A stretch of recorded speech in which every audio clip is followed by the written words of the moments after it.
ओम शांति। 20 नवंबर 2024 आज के ईश्वरीय महावाक्य। बाबा ने कहा, मीठे बच्चे, मनमना भव के वशीकरण मंत्र से ही तुम माया पर जीत पा सकते हो। यही मंत्र सबको याद दिलाओ। प्रश्न मुरली का इस बेहद के ड्रामा में सबसे जबरदस्त लेवर्स नौकर कौन कौन है और कैसे?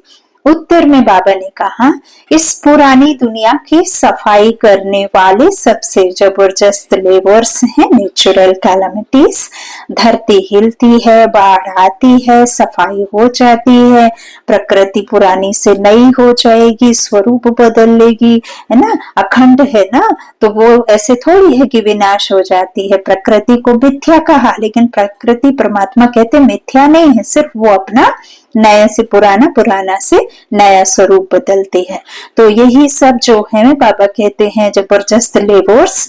तो वो जबरदस्त लेबर्स बाबा ने कहा, नेचुरल कैलामिटीज, धरती हिलती है, बाढ़ आती है, सफाई हो जाती है, इसके लिए भगवान किसी को डायरेक्शन नहीं देते। बाप कैसे बच्चों को डिस्ट्रॉय करेंगे? यह तो ड्रामा में पार्ट है। रावण का राज्य है ना, इसे गॉडली कैलामिटीज नहीं कहेंगे। कोई भी पिता अपने बच्चों को मारने की किसी को परमिशन भी नहीं देता, और ना ही उनको कोई किसी तरह से सजा देने का हक होता है। यदि वो इस तरह से करे तो फिर उसको भी सजा मिलेगी। जब जो जिसके साथ बुरा करेगा तो उसको उसका कर्म का भुगतना तो पड़ेगा। तो परमात्मा ऐसे सब कार्यों में होते ही नहीं है, इसलिए तो फिर वो हमें कैसे बनाने आते? परम पिता परमात्मा हम आत्माओं को ज्ञान देने आते हैं, हमें नई दुनिया के मालिक बनाने आते हैं। दुर्गति में पड़े हुए सर्व मनुष्य आत्माओं को मुक्ति जीवन मुक्ति दाता बन मुक्ति जीवन मुक्ति देते हैं। तो बाबा कहते हैं इस तरह से मैं नहीं कि बाप कोई बच्चों को डिस्ट्रॉय करेंगे, ये तो ड्रामा में पार्ट है, बाबा कहते हैं, है ना। तो इसे गॉडली कैलामिटीज नहीं कहेंगे। ओम शांति। बाप ही बच्चों को समझाते हैं, बच्चे मन मना भव। ऐसे नहीं कि बच्चे बैठ बाप को समझा सकते। बच्चे नहीं कहेंगे श्री बाबा मन मना भव, नहीं। यूं तो भल बच्चे आपस में बैठ चिट चैट करते हैं, राय निकालते हैं, परंतु जो मूल महामंत्र है वह तो बाप ही देते हैं। गुरु लोग मंत्र देते हैं। यह रिवाज कहाँ से निकला? यह बाप जो नई सृष्टि रचने वाला है वही पहले पहले मंत्र देते हैं, मन मना भव। इसका नाम ही है वशीकरण मंत्र, है ना। हम अपने कर्म इंद्रियों को अपने वश में कर लेते हैं। तो बाबा कहते हैं मंत्र अर्थात माया पर जीत पाने का मंत्र। मायावी दुनिया से हम जीत पा लेते हैं। मन के जीते जीत है, मन के हारे हार है। तो बाबा कहते हैं माया पर जीत पाने का मंत्र, यह कोई अंदर में जपना नहीं है, यह तो समझाना होता है। बाप अर्थ सहित समझाते हैं। भल गीता में है, परंतु अर्थ कोई नहीं समझते हैं। यह गीता का एपिसोड भी है, परंतु सिर्फ नाम बदली कर दिया है। कितनी बड़ी बड़ी पुस्तक आदि भक्ति मार्ग में बनती हैं। वास्तव में यह तो ओरली बाप बैठ बच्चों को समझाते हैं। बाप की आत्मा में ज्ञान है, वो ज्ञान सागर है ना परमात्मा में। तो बाप की आत्मा में ज्ञान है, बच्चों की भी आत्मा ही ज्ञान धारण करती है। बाकी सिर्फ सहज कर समझाने के लिए यह चित्र आदि बनाए जाते हैं। तुम बच्चों की तो बुद्धि में यह सारा नॉलेज है, तुम जानते हो बरोबर आदि सनातन देवी देवता धर्म था और कोई खंड नहीं था। फिर बाद में यह खंड ऐड हुए हैं, तो वह भी चित्र एक कोने में रख देना चाहिए। जहां तुम दिखलाते हो भारत में इनका राज्य था तो और कोई धर्म नहीं था, अभी तो कितने ढेर धर्म है, फिर यह सब नहीं रहेंगे। यह है बाबा का प्लान। उन विचारों को कितनी चिंता लगी हुई है, तुम बच्चे समझते हो, यह तो बिल्कुल ठीक है, लिखा हुआ भी है। बाबा आकर ब्रह्मा द्वारा स्थापना करते हैं किसकी? नई दुनिया की। जमुना का कंठा यह है कैपिटल, वहां एक ही धर्म होता है। झाड़ बिल्कुल छोटा होता है, इस झाड़ का ज्ञान भी बाप ही देते हैं, चक्र का ज्ञान देते हैं। सतयुग में एक ही भाषा होती है और कोई भाषा नहीं होगी। तुम सिद्ध कर सकते हो एक ही भारत था, एक ही राज्य था, एक ही भाषा थी। पैराडाइज में सुख शांति थी, दुख का नाम निशान नहीं था। हेल्थ वेल्थ हैप्पीनेस सब था। वहीं के है ये आशीर्वाद जो यहाँ देते हैं। यहाँ ना हेल्थ है ना वेल्थ है, हाँ ना, बाबा कहते हैप्पीनेस है। तो बाबा कहते भारत नया था तो आयु भी बड़ी, बहुत बड़ी थी, क्योंकि पवित्रता थी। पवित्रता में मनुष्य तंदुरुस्त रहते हैं, है ना। जब शरीर को कोई किसी तरह का कोई विकार से टच नहीं करेगा, कोई क्रोध से टच नहीं करेगा, कोई किसी प्रकार की मन से किसी को मन से गंदा शब्द नहीं बोलेंगे, मुख से नहीं बोलेंगे, मनसा वाचा कर्मणा किसी तरह का किसी से भी कोई आड़ा तिरछा बात नहीं कहेंगे, ना कर्मों से, ना मन से, ना वाचा से, तो शरीर क्षीण भी नहीं हो सकता है ना। तो वो बाबा कहते हैं कि वहां तंदुरुस्त रहते हैं, क्योंकि पवित्रता होती है।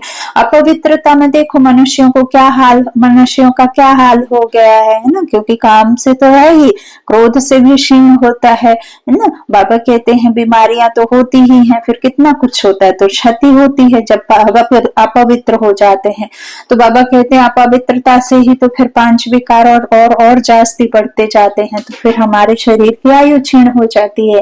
बाबा कहते हैं बैठे बैठे अकाले मृत्यु हो जाती है, जवान भी मर पड़ते हैं, गोद का बच्चा गोद में जहाँ शरीर छोड़ देता है, गर्भ में भी गुजर जाते हैं, दुख कितना होता है। वहां अकाले मृत्यु होती नहीं, फुल एज होती है, पीढ़ी तक अर्थात बुढ़ापे तक कोई मरती नहीं है। किसको भी समझाओ तो यह बुद्धि में बिठाना है, बेहद के बाप को याद करो, वही पतित पावन है, वही सदगति दाता है। तुम्हारे पास वह नक्शा भी होना चाहिए तो सिद्ध कर समझा सकेंगे। आज का नक्शा यह है, कल का नक्शा यह है। कोई भी, बाबा कहते कोई तो अच्छी रीति से सुनते भी हैं, यह पूरा समझाना होता है। यह भारत अविनाशी खंड है। जब यह देवी देवता धर्म था तो और कोई धर्म थे नहीं, अभी वह आदि सनातन देवी देवता धर्म है नहीं। यह लक्ष्मी नारायण कहाँ गए, कोई बता नहीं सकेंगे, कोई में ताकत नहीं बताने की। तुम बच्चे अच्छी रीति रहस्य युक्त समझा सकते हो, इसमें मूंझने की दरकार नहीं। तुम सब कुछ जानते हो और फिर रिपीट भी कर सकते हो। तुम कोई से भी पूछ सकते हो यह कहाँ गए, तुम्हारा प्रश्न सुनकर चकित हो जाएंगे। बाबा कहते हैं तुम तो निश्चय से बताते हो कैसे यह भी 84 जन्म लेते हैं, है ना। बाबा कहते हैं बुद्धि में तो है ना, तुम झट कहेंगे सतयुग नई दुनिया में हमारा राज्य था, एक ही आदि सनातन देवी देवता धर्म था, दूसरा कोई धर्म नहीं था। एवरीथिंग न्यू, हर एक चीज सत्व प्रधान होती है। 5 तत्व भी सुख देने वाले होते हैं, सतयुग 100 सुख देने वाला होता है। बाबा कहते हैं सोना भी कितना अथाह होता है, कितना सहज निकलता होगा, जो फिर ईंट मकान आदि में ईंट से फिर मकान आदि बनते होंगे। वहां तो सब कुछ सोने का होता है। खानियां सब नई होंगी ना, इमिटेशन तो निकालेंगे नहीं, जबकि रियल बहुत है। यहाँ रियल का नाम नहीं, इमिटेशन का कितना जोर है। बाबा कहते हैं इसलिए कहा जाता है झूठी माया झूठी काया।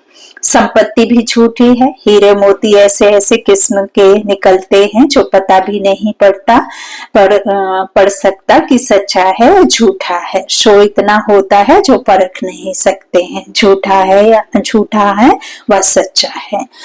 वहां तो यह झूठी चीजें आदि होती नहीं, विनाश होता है तो सब धरती में चले जाते हैं। इतने बड़े बड़े पत्थर हीरे आदि मकानों में लगाते होंगे, वह वहां सब कहां से आया होगा, कौन कट करते होंगे। इंडिया में भी एक्सपर्ट्स बहुत हैं, होशियार होते जाएंगे, फिर वहां यह होशियारी लेकर आएंगे ना। तो बाबा कहते हैं आत्मा में संस्कार भरेंगे, यहाँ से वो आत्मा गुण लेकर के जाएगी। तो बाबा कहते हैं वहां जाकर फिर जो भी इधर के एक्सपर्ट्स हैं वो जाकर के होशियार होते जाएंगे, फिर वहां होशियारी लेकर आएंगे ना। ताज आदि सिर्फ हीरो के थोड़े ही बनेंगे, वह तो बिल्कुल रिफाइन सच्चे हीरो होते हैं। यह बिजली टेलीफोन मोटर आदि पहले कुछ नहीं था, अभी से 30-40 ईयर्स पहले चले जाओ तो कुछ भी नहीं था। बाबा कहते 100 वर्ष हुए हैं जो यह सब निकले हैं। वहां तो बड़े एक्सपर्ट होते हैं, अभी तक सीखते रहते हैं, होशियार होते रहते हैं। यह भी बच्चों को साक्षात्कार कराया जाता है। लाइट नहीं होगी फिर लाइट कैसे चलेगी? तो परमात्मा ने बताया है कि हीरो के महल होंगे, जैसे ही चांदनी छिटकेगी वैसे ही हीरे चमकने शुरू हो जाएंगे ना। तो इस तरह से बाबा कहते हैं रात की चांदनी की लाइट इतनी होगी कि हीरे उनसे चमकेंगे। तो इस तरह से बाबा कहते हैं रात में ही तो चमकते हैं ना हीरे, दिन में थोड़ी चमकेंगे, दिन में सूर्य की लाइट। तो इस तरह बाबा बैठ बच्चों को समझाते हैं। बाबा कहते हैं अभी तक सीखते रहते हैं, होशियार होते रहते हैं। यह भी बच्चों को बाबा कहते साक्षात्कार कराया जाता है। वहां हेलीकॉप्टर्स भी फुल प्रूफ होते हैं। बच्चे भी बड़े सतो प्रधान शुरूर बुद्धि वाले होते हैं। बाबा कहते एक बटन दबाओगे तो जहां जाना वहां ले जाओ, और एक बटन दबाओ तो नीचे आ जाओ। किसी तरह की उसमें कोई खटपट नहीं होती, ना ही किसी प्रकार का एक्सीडेंट का डर होता है। 8 साल का बच्चा भी उसको उड़ा सकता है। तो बाबा कहते इस तरह से बहुत शुरूर बुद्धि वाले होते हैं। आगे थोड़ा चलो तुमको सब साक्षात्कार होते रहेंगे। और देखो एनिमेशन भी बनाया है, डालते हैं, है ना। बाबा की श्रीमत से बच्चे बनाते हैं एनिमेटेड सीनरी और एनिमेटेड सतयुगी दुनिया को, तो फिर उसमें बताते भी हैं। तो वो इसलिए ही बताते हैं ना। तो जैसे अपने देश के नजदीक आते हैं तो झाड़ दिखाई पड़ते हैं ना, अंदर में खुशी होती रहती। अब घर आया है कि आया, अभी जाकर पहुंचे हैं बिछाड़ी में, तुमको भी ऐसे साक्षात्कार होते रहेंगे। बच्चे समझते हैं मोस्ट बिलव्ड बाबा है, वह है ही सुप्रीम आत्मा। उनको सब याद भी करते हैं, चाहे फिर कोई उन्हें यथार्थ जाने ना जाने, उनकी पहचान हो चाहे ना पहचान हो, लेकिन मानते सब है उसे सुप्रीम गॉड फादर को। तो बाबा कहते हैं परंतु यह मालूम नहीं था कि वह छोटा है वह बड़ा है, गाते भी है चमकता है अजब सितारा भ्रकुटी के बीच में, तो जरूर बिंदी मिसल होगा ना। उनको ही कहा जाता है सुप्रीम आत्मा, माना परमात्मा। बाबा कहते हैं उनमें खूबियां तो सब है ही, ज्ञान का सागर है, क्या ज्ञान सुनाएंगे। वह तो जब सुनावे तब तो मालूम पड़े ना। तुम भी पहले जानते थे क्या? हाँ, सिर्फ भक्ति ही जानते थे, अभी तो समझते हो वंडर है। आत्मा को भी इन आंखों से देख नहीं सकते हैं तो बाप को भी भूल जाते हैं। ड्रामा में पार्ट ही ऐसा है, जिसको विश्व का मालिक बनाते हैं उनका नाम डाल देते हैं और बनाने वाले का नाम गुम कर देते हैं। श्री कृष्ण को त्रिलोकीनाथ बैकुंठनाथ कह दिया है। भलवो जाकर के देखो, यदि ऐसा समझा सकते हैं शास्त्र वालों को, जो श्री कृष्ण को त्रिलोकीनाथ और बैकुंठनाथ कह देते हैं, तो वो सतयुग का प्रिंस बैकुंठ में जाते हैं, है ना। जो ब्रह्मा बाबा की अंतर में बैठी है अंदर आत्मा, उस शरीर की आत्मा को परमात्मा जब पढ़ाते हैं तो वो बैकुंठ में जाकर के क्या होता है, वहां के राजाई, पहले तो वो सतो प्रधान अवस्था में श्री कृष्ण रहते हैं, तो वहां जाते हैं उनको ये राजाई पद मिलता है। त्रिलोकीनाथ तो वो त्रिनेत्र धारी, जो हमें ज्ञान चक्षु देते हैं, जो तीसरा नेत्र देते हैं, आत्मा की समझ देते हैं परमात्मा आकर के। तो सबसे पहले ब्रह्मा बाबा को देते हैं, मतलब वो कृष्ण की आत्मा है, तो उनको सबसे पहले तीसरे नेत्र का ज्ञान परमात्मा आकर के देते हैं। लेकिन उन्हें त्रिलोकीनाथ या बैकुंठनाथ नहीं कह सकते, क्योंकि त्रिलोकीनाथ और बैकुंठनाथ तो उन्हें बनाने वाला कोई और है ना।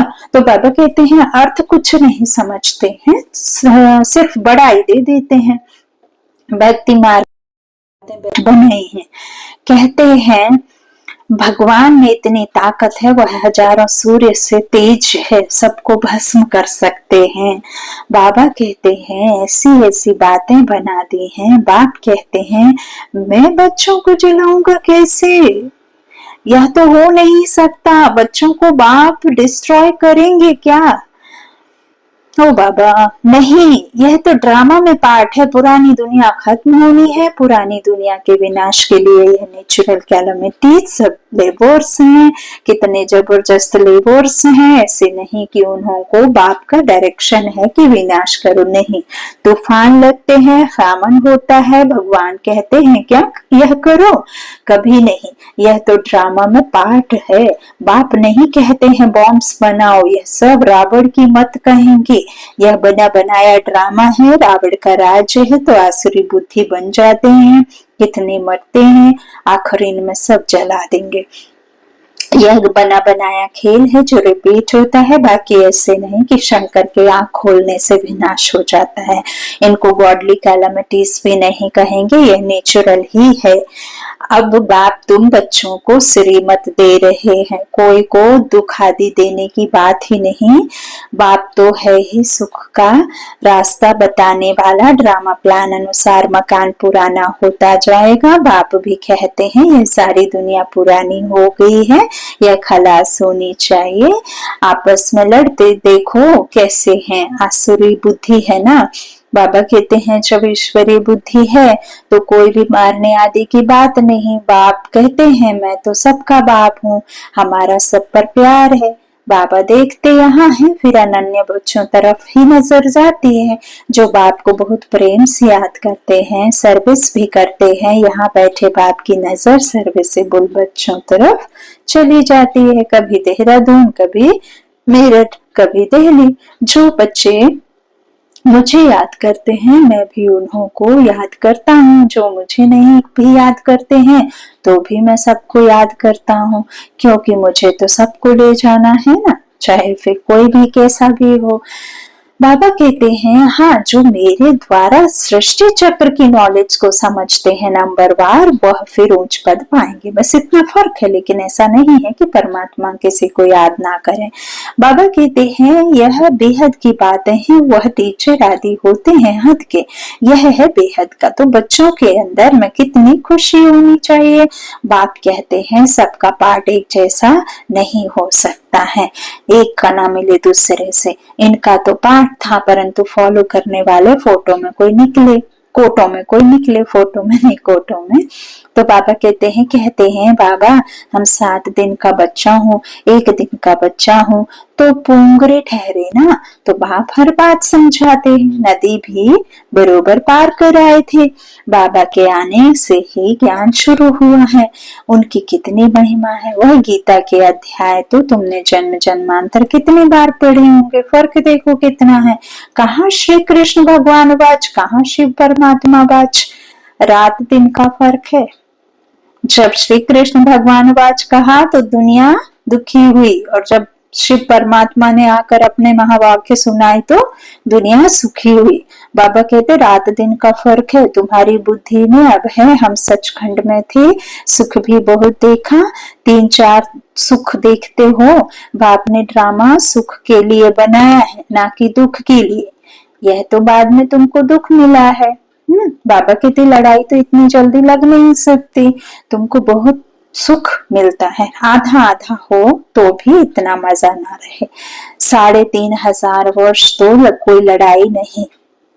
बाबा क्या कह रहे हैं 3,500 वर्ष तो कोई लड़ाई नहीं, क्योंकि जैसे ही द्वापर शुरू होता है ना, वैसे ही कोई तमो प्रधानता नहीं आ जाती है, इतना ज्यादा दुख नहीं होता है। तो बाबा कहते हैं आधे कल्प तो मेरा सुख जो मैं देता हूँ, तुमको ज्ञान रत्न लुटाता हूँ, तुमको पढ़ाता हूँ, तुम्हारी पालना करता हूँ, ब्राह्मण बनाता हूँ, तो ब्राह्मण से फरिश्ता बन, देवी देवता बनते हो, तो उस दुनिया में तो दुख होता नहीं। फिर द्वापर में आते जरूर हो, लेकिन ऐसे थोड़ी कि आते ही दुख मिल जाएगा, धीरे धीरे उतरते हो, धीरे धीरे मिलता है। तो बाबा कहते 3,500 वर्ष तो कोई लड़ाई नहीं, बीमारी आदि नहीं। यहाँ तो देखो बीमारी पिछाड़ी बीमारियां लगी हुई है ना। आज से 20-30 साल पहले देखो कोई बीपी, शुगर, किसी तरह का ये जो थायराइड होता है, ये हार्ट अटैक का, साइलेंट अटैक बहुत रेयर सुनते थे। तो 3-4 गांव के लोग उस न्यूज को इतना फैला देते थे कि फलाने जगह ये बीमारी आई है ना, ऐसे तो कभी सुना नहीं है। तो अभी अभी ये सब हुए, कैंसर वैंसर तो बाद में, ये सब जो भी ये सतो प्रधान से तमो प्रधान दुनिया धीरे धीरे बनी। तो अब देखो हर एक चीज नुकसान वाली हो गई है ना, हवा पानी तक, खाने पीने की सब चीजों में मिलावट होने लगी। तो बाबा कहते हैं देखो इस तरह से पिछाड़ी में लगी हुई है, सतयुग में थोड़े ही ऐसे कीड़े मकोड़े ऐसे कीड़े आदि होंगे जो अनाज खा लेंगे, इसलिए उनका तो नाम ही है स्वर्ग। तो वर्ल्ड का नक्शा भी तुमको दिखाना चाहिए, तब समझ सकेंगे पुरानी और नई दुनिया कैसी है। तो असल में भारत यह था और कोई धर्म था नहीं। फिर नंबरवार धर्म स्थापन करने वाले आते हैं। अभी तुम बच्चों को वर्ल्ड की हिस्ट्री ज्योग्राफी का मालूम है, तुम्हारे सिवाय बाकी सब तो कह देंगे नेति नेति हम बाप को नहीं जानते हैं, कह देते हैं उनका कोई नाम रूप देश काल है नहीं। नाम रूप तो बाबा कहते नाम रूप नहीं तो फिर कोई देश भी नहीं हो सकता है। कुछ भी समझते नहीं है। अब बाप अपना यथार्थ परिचय तुम बच्चों को देते हैं। अच्छा, बाप दादा का याद प्यार मीठे मीठे सिक्के लदे बच्चों प्रति माता पिता बाप दादा का याद प्यार और गुड मॉर्निंग। रूहानी बाप की रूहानी बच्चों को नमस्ते। हम रूहानी बच्चों की रूहानी माता पिता बाप दादा को याद प्यार और गुड मॉर्निंग। शुक्रिया बाबा, शुक्रिया। धारणा के लिए मुख्य सार। पहला बाबा ने कहा सदा अपार खुशी में रहने के लिए बेहद का बाप जो बेहद की बातें सुनाते हैं उनका सिमरन करना है और बाप को फॉलो करते चलना है। दूसरा, सदा तंदुरुस्त रहने के लिए पवित्रता को अपनाना है। पवित्रता के आधार से हेल्थ, वेल्थ और हैप्पीनेस का वर्षा बाप से लेना है। जो खोया है वो वापस लेना है। रावण ने हमें गिराया है, राम आकर उठा रहे हैं ना। तो शिव का वर्षा चाहिए। तो बाबा कहते हैं फिर मेरी याद में रहो, है ना। अच्छा, वरदान है सर्व प्राप्तियों को स्मृति में इमर्स रख सदा संपन्न रहने वाली संतुष्ट आत्मा भव। संगम युग पर बाप दादा द्वारा जो भी प्राप्तियां हुई हैं उनकी स्मृति इमर्स रूप में रहे तो प्राप्तियों की खुशी कभी नीचे हलचल में नहीं लाएगी। सदा चल रहेंगे। संपन्नता अचल बनाती है, हलचल से छुड़ा देती है। जो सर्व प्राप्तियों से संपन्न है वे सदा राजी, सदा संतुष्ट रहते हैं। संतुष्टता सबसे बड़ा खजाना है। जिसके पास संतुष्टता है उसके पास सब कुछ है। वह यह गीत गाते रहते हैं कि पाना था वो पा लिया, पाने को क्या बाकी रहा। स्लोगन, मोहब्बत के झूले में बैठ जाओ तो मेहनत आपे ही छूट जाएगी। मोहब्बत के झूले में बैठ जाओ तो मेहनत आपे ही छूट जाएगी। अच्छा, ओम शांति। शुक्रिया बाबा, शुक्रिया।